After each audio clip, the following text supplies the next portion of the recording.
Kumusta po mga boss, Honda EDB 160, sabi ng iba dyan na walang pambili. Pangit daw ang motor na ito, at mahina daw ang performance, lalo na sa mga paahon na kalsada. Narito ang 5 reason kung bakit sulit pa rin bilhin ang Honda EDB 160 ngayon 2026. Panoorin mo yung number 4 baka magbago pa ang isip mo.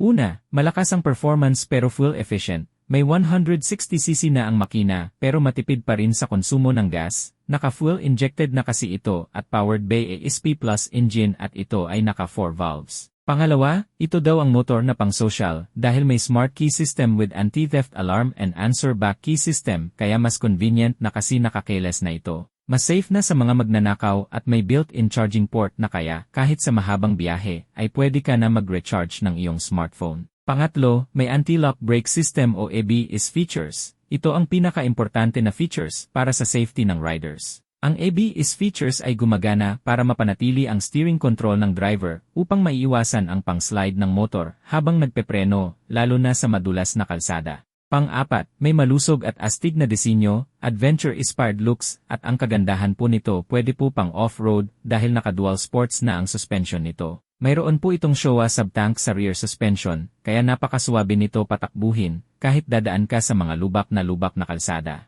Ang Honda EDB 160 ang pinaka may smooth na bounce sa suspension sa lahat ng mga scooters, at underbone ngayon 2026.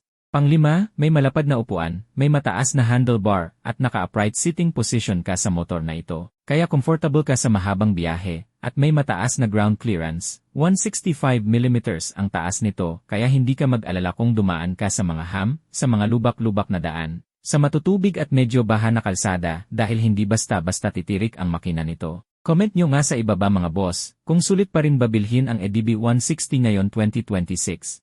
Kung nagustuhan mo ang ganitong uri ng content ay paki-like, subscribe and follow sa Jimboy Moto Facebook page, YouTube and TikTok. Thank you and God bless mga boss.